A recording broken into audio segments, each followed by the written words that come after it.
الله الرحمن الرحيم أفحسبتم أنما خلقناكم عبثا وأنكم إلينا لا ترجعون وتعالى الله الملك الحق لا إله إلا هو. یہ قرآن کی آیتیں اصولی اور جوہری مسئلہ بیان فرمایا جا رہا ہے انسانیت کے لیے کہ لوگوں کیا تم نے یہ گمان کر رکھا ہے کہ ہم نے تم کو پیدا کیا ہے بلا وجہ کھیل تماشے کے لیے وَأَنَّكُمْ اور یہ کہ الینا لا ترجعون بس دنیا میں آؤ کام دہن کی لذتوں کا سامان کرو آنکھوں کے نظارے حاصل کر لو کانوں کے سہانے بولوں کے پیچھے رہ جاؤ جوانی سے بڑھاپا ہے اور بڑھاپے کے بعد زمین کے پیٹ میں اتر جاؤ پھر تم کو ہماری بارگاہ میں آ کر حساب و کتاب دینا نہیں ہے کیا تم نے یہ گمان کر رکھا کہ ہر چیز دنیا کی مقصدیت رکھتی ہے ہر چیز میں ایک نظم ہے بس تمہارا پیدا کر دینا ہم نے اپنے اوپر لازم کر لیا ہے اور خالی تماشا اور کھیل ہے فرمایا تعالی اللہ الملک الحق وہ بادشاہ بلند و بالا ہے کہ ایسا کام کرے ابس کام تو یہ ایک بنیادی چیز ہے کہ دنیا میں ہمیشہ انسانیت کے اندر دو تقسیمیں ہیں اور ایک تقسیم اس بات کی ایک جم غفیر ہے گروہ آدم ہے وہ سمجھتا ہے کہ سیرگاہ میں آئے ہیں گلگشت کریں گے جس خوشے پر چاہے ہاتھ مارے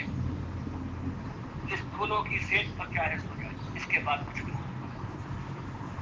کسی کے سامنے پیش نہیں ہونا ہے اور کامیابی یہی ہے کہ عیش والے جہاں تک اپنے بس میں ہو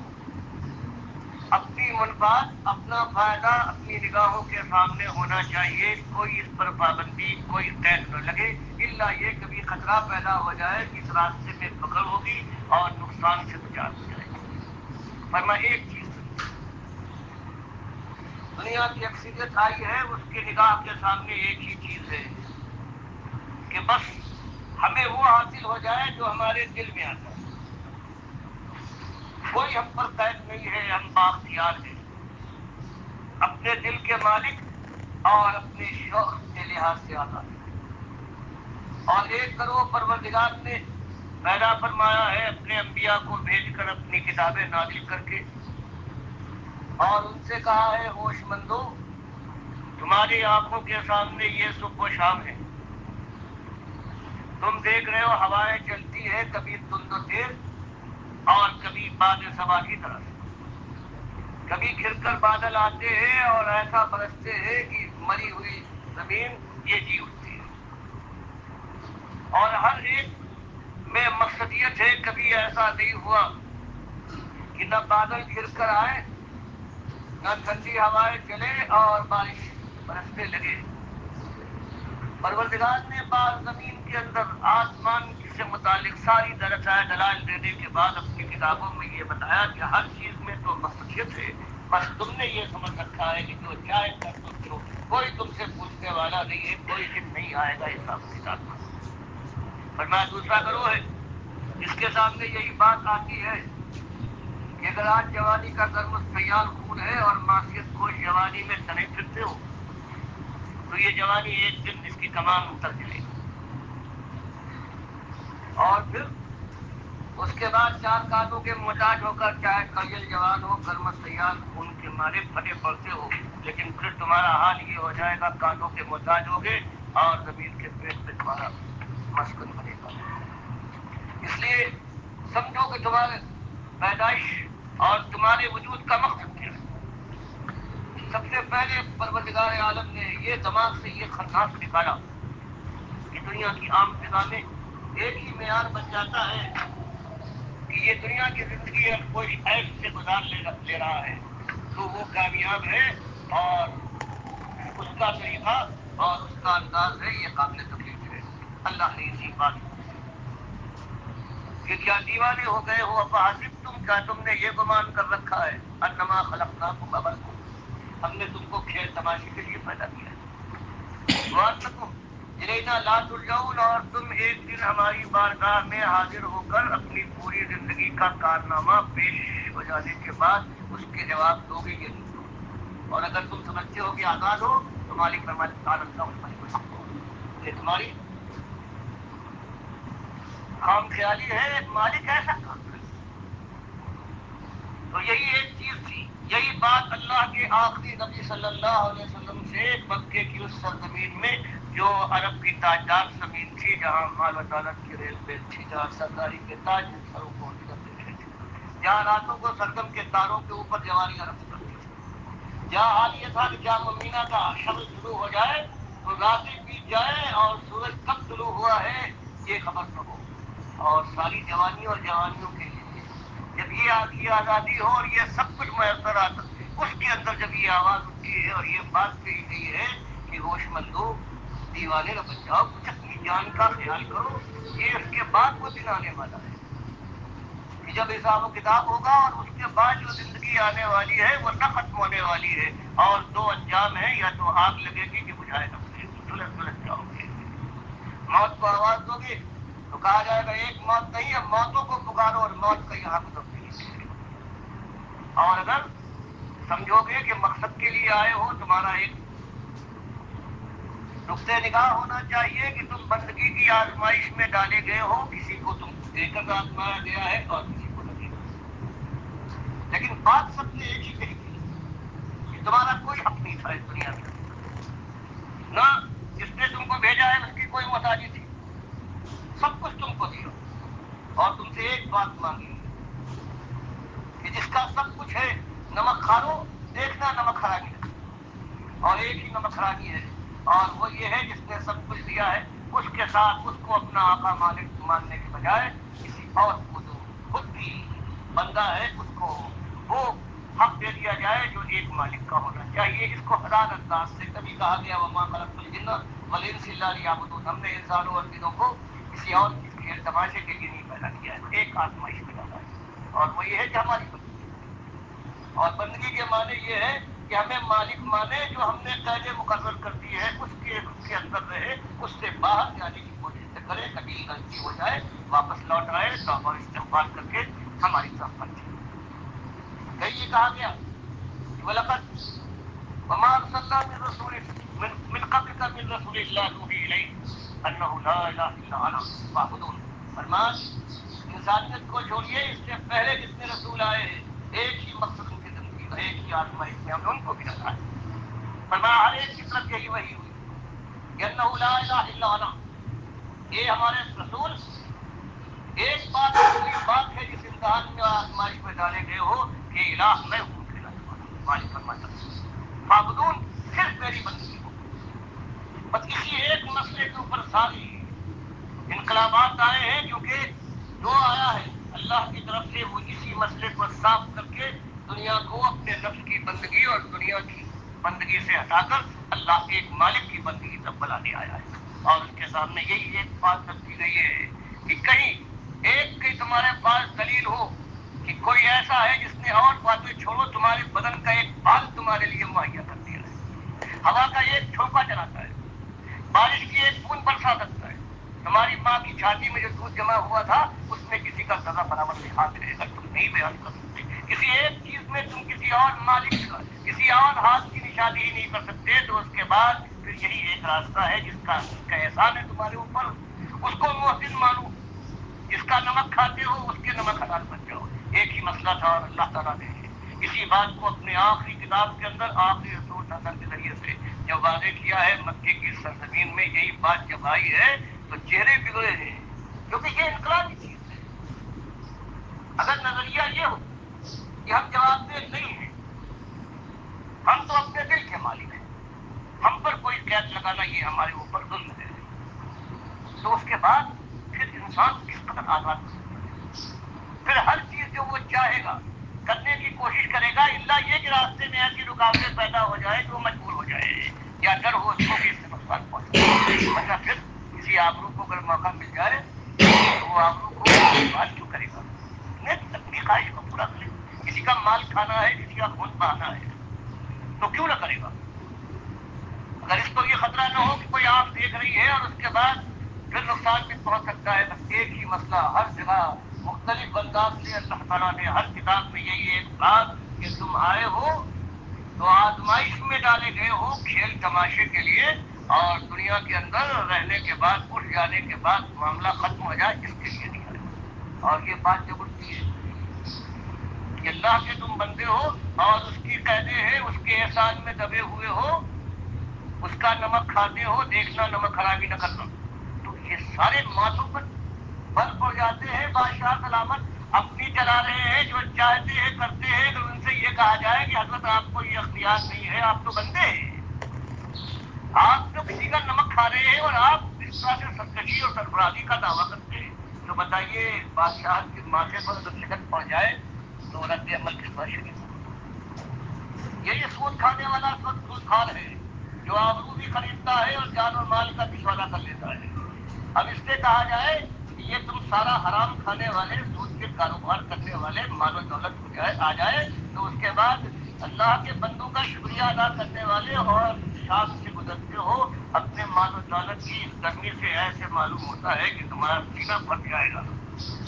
ہوش میں آ جاؤ، یہ اللہ کے بندے ہو، اللہ کی حدود کو توڑنے والے ہو، تمہارا کیا حال ہوگا؟ یہی وہ ہے جو کاروبار کرتا ہے دیرداری کا، جب اس کو بتایا جائے کہ حرام پیٹ میں اتار رہے ہو، یہ آگ ہے جو تم کھا رہے ہو، اللہ کے دین کو بیچ کر ان کی بات تم بتا رہے ہو، انسان کو آزادی دے رہے ہو، سختیاں دے رہے ہو، جو چاہے کرتے پھرو،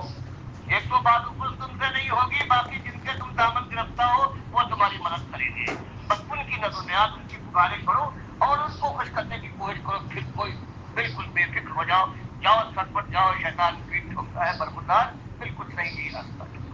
اس وقت بھی یہی بات تھی، اللہ نے بتایا کہ یہ بات جا کر اپنی قوم کے سامنے اور قوم کے ذریعے سے ساری دنیا کے سامنے واضح فرما دیجیے کہ آئے ہو اللہ کی بارگاہ میں جاؤ گے، یہ قیدیں ہیں اس کے اندر رہو، ایمانداری کے ساتھ مال ہو، اللہ کا شکریہ ادا کرو، اللہ نے تم کو موقع دیا ہے، ایک حد مقرر کر دی ہے، اس کے ساتھ کر عیش کر سکتے ہو، ان حدود کے اندر عیش کرو،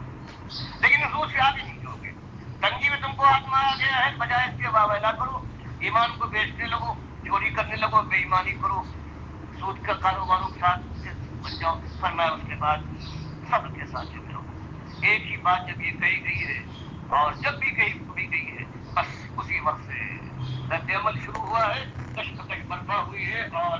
یہی آخری نبی کی تاریخ یہی بیان کرتی ہے کہ ساری کائنات میں ایک آواز ہوتی ہے، ساری دنیا دھوئی اپنے کو آزاد سمجھ کر صرف کچھ اس نے اطمینان کے لیے کچھ اپنے بنا لیے ہیں کہ جہاں پر ناکامی ہو، جہاں مشکل پیش آ جائے اور یہ سمجھے کہ میرے بس سے باہر ہو گیا ہے، تو اس وقت اللہ کے علاوہ کچھ اور انہوں نے بنا لیے تھے کہ ہاں یہ سب کام کرتے ہیں جب انسانی طاقت یہاں پر جا کر محدود ہو جائے۔ یہ حال تھا کہ اللہ کے نبی صلی اللہ علیہ وسلم کو حکم دیا گیا کہ یہ بات اللہ نے تم کو اگر پیدا کیا ہے ساری کائنات کو، تو وہ یہ چاہتا ہے کہ اسی کی بندگی ہو اور اسی کی بڑائی بیان کی جائے، اس لیے جو دوسری وحی آئی ہے اس کے اندر یہی بات کہی گئی، یا ایھا المدثر قم فانذر وربک فکبر۔ جب یہ آرام کرنے کا، یہ دنیا سے کٹ کر کپڑوں میں لپٹ کر سونے کا موقع نہیں ہے، قم فانذر، کھڑے ہو جائیے اور دنیا کو ہوشیار کیجیے، کل تم کو مالک کی بارگاہ میں پیش ہونا ہے، اللہ کے حقوق پر ڈاکہ ڈالو گے ظالموں، اگر تم نے ظلم کیا تو اس کے بعد پھر تمہارے اوپر ایسی آفت آئے گی کہ جہنم کی آگ سے نکلنا ممکن نہ ہو، اس لیے اپنی جان کی خیر مناؤ، سزا کی جا کے ان کو ڈرائیے اپنی قوم کو، رب کا فکبر۔ اور کتنے ارباب بن گئے ہیں آپ کی قوم کے، کتنے پرانے انبیاء ہیں جن کو اپنا رب بنا چکے ہیں، کتنے ان کے اپنے واحدے کی چیزیں ہیں، انہوں نے ان کو رب بنا لیا ہے اور ان کی بڑائی کے ڈنکے پٹ رہے ہیں۔ آپ کا کام یہ ہے کہ اپنے رب کی بڑائی بیان فرمائیے، اس کو ثابت کرنے کے لیے اور للکاریے دنیا کو۔ پھر آپ میں للکارا ہے، ایک ایک آواز سنائی دی ہے، اور کبھی ایسا ہوا ہے کہ شروع میں جب یہ آواز اٹھتی ہے تو یکایک شدید رد عمل نہیں ہوا، تمسخر ہوا، ہنسی اڑائی گئی، پھر اس کے بعد حضرت منیب عددی اپنا ایک واقعہ بیان کرتے ہیں شروع کا کہ میں مکے میں آیا ہوں، میں نے دیکھا کہ ایک صاحب ہے، بخاری اس کو اپنی تاریخ کبیر میں لائے کہ وہ یہ کہہ رہے ہیں کہ یا قوم قولوا لا الہ الا اللہ، کہ قوم کے لوگوں ایک مالک کو اپنا مالک مان لو، فلاح تمہارے اوپر سایہ کرے گی، دنیا اور آخرت تمہاری ہے۔ کہتے تعجب ہوا کہ قوم کے لوگ آتے ہیں، بعد آنے کے بعد آپ پر خاک اڑا رہے ہیں، کوئی ہے کہ منہ پر تھوک رہا ہے، کتنے ہیں گالیاں، یہاں تک کہ دوپہر ہوئی۔ ایک لڑکی آئی ہے اندر سے بڑے برتن میں پانی لے کر، اور جب قریب پہنچی ہے تو ان صاحب نے کہا بیٹی غم نہ کر، اللہ تیرے باپ کو اکیلا نہ چھوڑے گا۔ تو وہ کہتے ہیں کہ پھر یہ ساری گندگی جو آپ کے اوپر مٹی کی تھی یا تھوک کی تھی،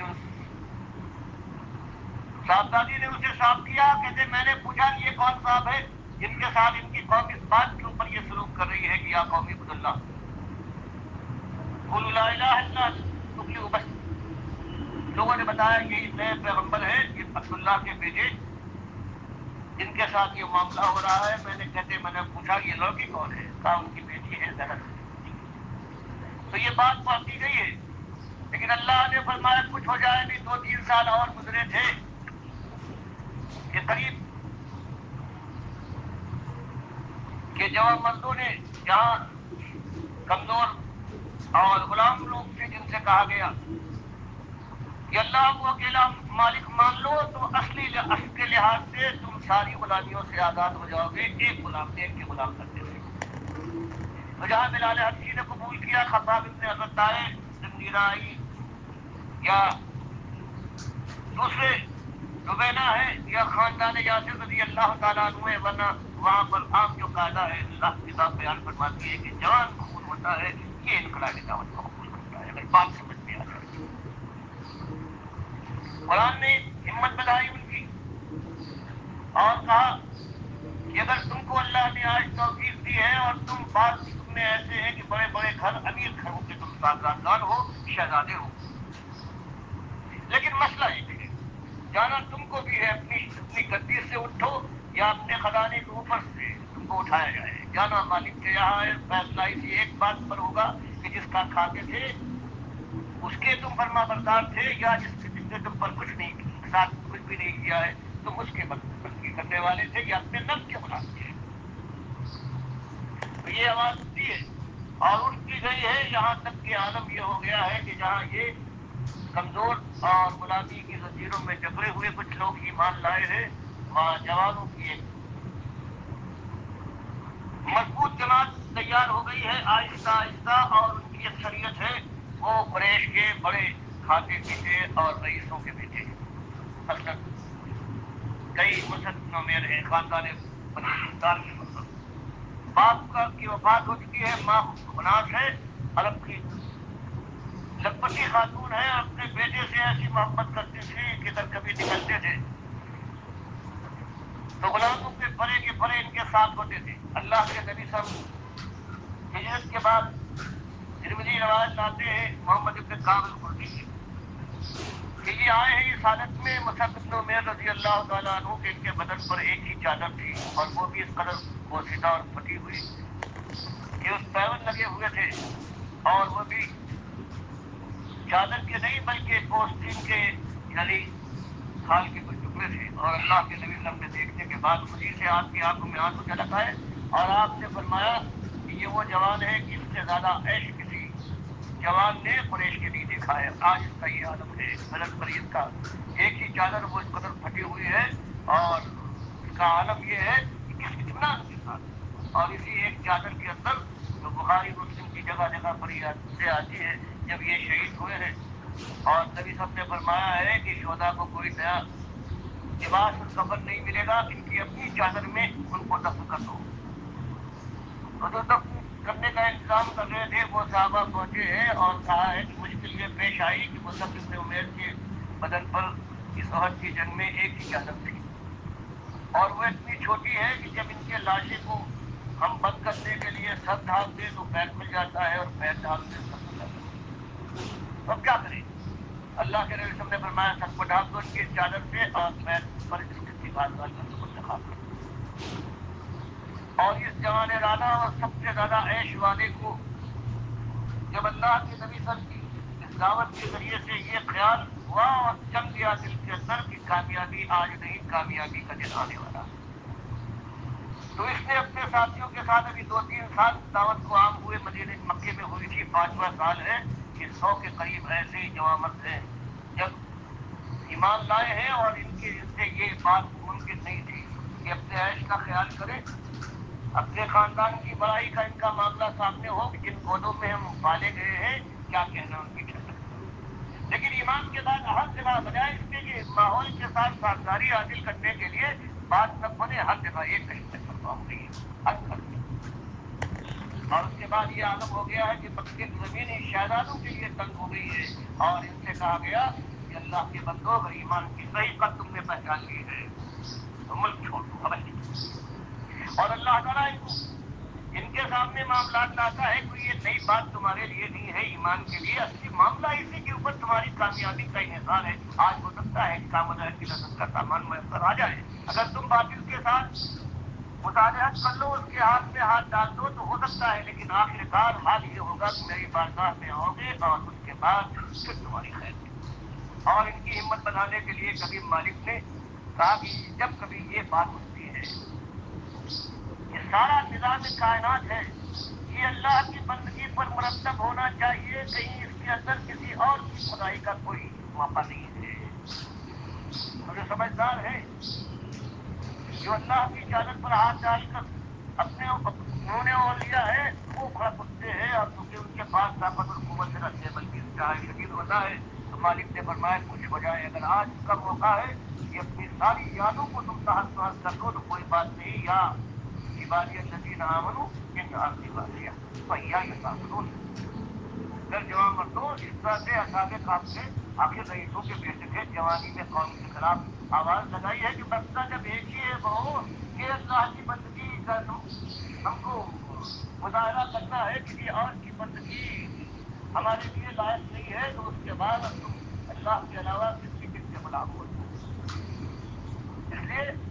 بغیر کسی ثبوت کے تمہاری آوازیں اٹھ رہی ہیں، ہم ان سے بیدار ہیں، لیکن ہم یہ سمجھتے ہیں کہیں ایسا نہ ہو جائے تمہارا دشمن ہمارے اپنے سے کسی کے اوپر اس قدر چھا جائے کہ اس کا پیر اپنی جگہ سے ہٹنے لگے۔ اس لیے ہم تمہاری دنیا کو، اپنی جوانی کو، ہر چیز کو ہم چھوڑ کر اپنے ایمان کو بچائیں گے۔ تو مالک نے قرآن کے اندر بتا دیا جب تیاری یہ ہو رہی ہے، دیکھو یہ اللہ کا ہے، اللہ کے بندے ایمان جوانی کی حالت میں ایمان کو بچانے کے لیے یہ پہاڑوں میں جا کر انہوں نے بیان کیا ہے، ہم نے محبت سے ان کو تقویہ دی ہے اور ان کو سلایا ہے 360 دن۔ کئی مالک نے بتلایا دیکھو یہی ہوتا ہے جواب مردوں اور ایمان تمہارے اندر گھر کر گیا ہے اور سمجھ گئے ہو کہ اصلی مسئلہ بندگی کا ہے، اللہ کی بارگاہ میں ایک دن پہنچ کر اسی کے مطابق یا تو جیتو گے یا ہار جاؤ گے۔ تم سے پہلے بھی یہی ہوا، یہ شدید ترین مسئلہ ہے کہ اللہ تمہارا اکیلا مالک ہے اور کسی کو اختیار نہیں ہے کہ وہ اپنے خدائی کا دعویٰ کرے۔ تو بتایا یہی حال ہوا ہے فرعون کے ایسے جبروت والے بادشاہ کے سامنے جب ہم نے دو اپنے پیغمبروں کو بھیجا ہے اور انہوں نے اپنی قوم کو بھی اسی ایمان کی خرابی کی وجہ سے غلامی کی زنجیروں میں جکڑ گئی، ان کو تعلیم دی ہے اور ان کو ابھارا ہے کہ شدید اس ظالم کے خلاف اٹھو، جو اس سے اللہ کی بندگی کروا کے رہو یا اس کو للکارو، پھر اس کے بعد جو واقف ہونے والے ہیں ان کو بتائے گا۔ تو مالک واقعی فرماتا ہے کما آمنا موسیٰ اللہ پھر ضروریت من قوم کہ جب ایسا معاملہ ہوا ہے اس کڑاکے کی بات، جب جان پر کھیل جانے کا معاملہ آیا ہے اللہ کی بڑائی اور اللہ کے علاوہ دوسروں کو بڑائی کا مقابلہ ہوا ہے، تو ہمارے اس پیغمبر نے جب اس نے یہ اعلان کیا ہے کون ہمارے ساتھ اس میدان میں اترے گا، تو فرمایا کہ نہیں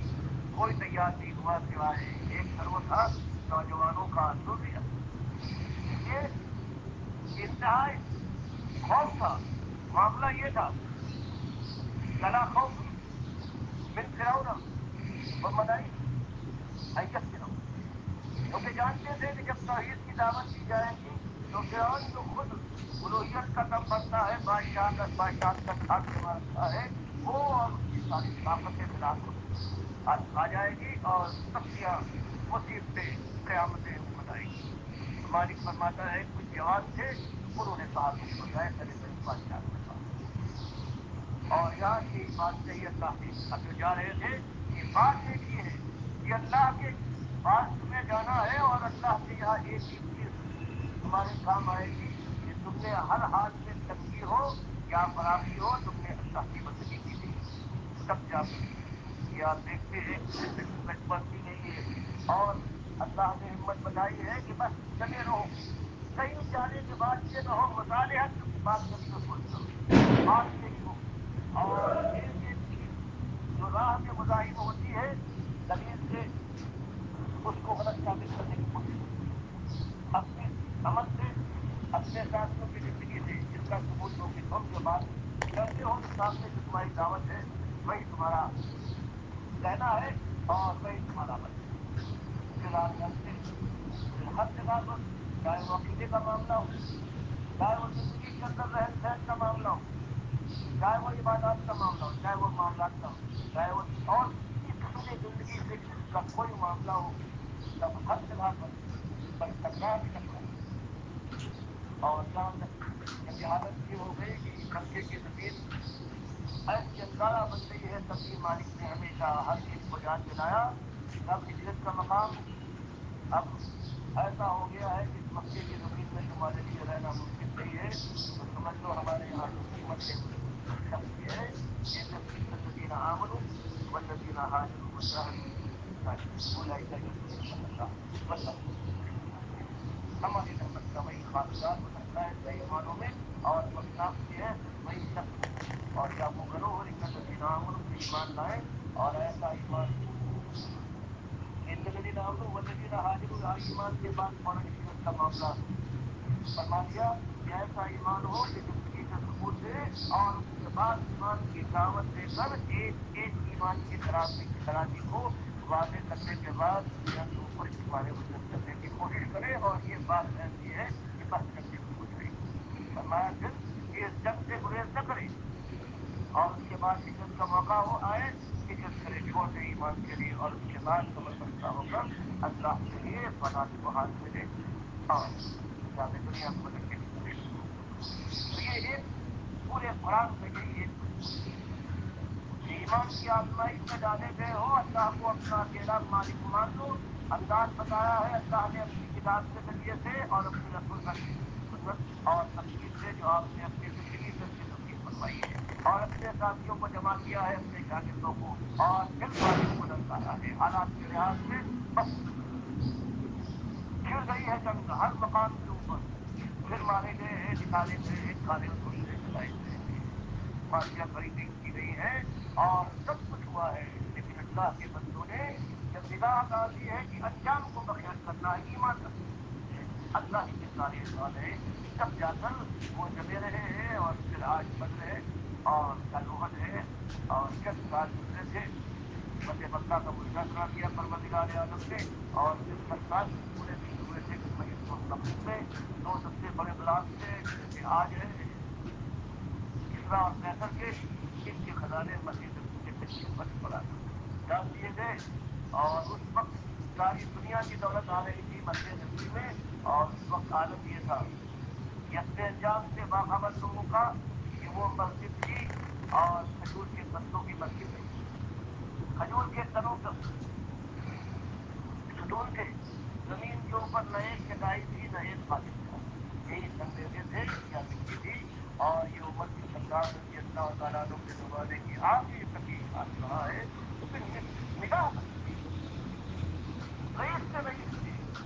عبد الرحمان ابن عوف رضی اللہ تعالیٰ عنہ ہو یا عثمان ابن عفان ہو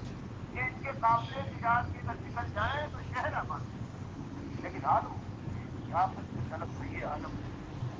وہ زندگی ہے اس کے اندر وہ فرق نہیں آیا ہے کہ عمر بن خطاب جو دنیا میں کوئی اس کے اس وقت اس کے زمانے میں کوئی آنکھ ملانے ہمت نہیں رکھتا تھا اس کا عالم یہ ہے کہ الحسن بیان کرتے ہیں ان کے سارے کہ میں نے امیر مومنین کے صحبت پر کتنے صحبت نہیں دی کوئی بتاتا ہے کہ گن کا زمانہ ہے پیٹ وہ کھاتے ہیں کہ پیٹ کے اندر قرابر ہو رہا ہے پیٹ کے اوپر ہاتھ مارتے ہیں اور کہتے ہیں جانتا ہوں جیسا کیا طاقت میرے پاس ہے بیت المال کا میں مالک ہوں اگر اس تنگی کی عادت میں بھی کچھ کو وہی دوں جو آسانی کے زمانے میں تھا، اس کے معنی یہ ہے تم مجھے جہنم کی آگ میں ڈبا دو۔ وقت بھی مسئلہ ہے، جب یہ احساس اس بات کا کہ ہم مسئول ہیں،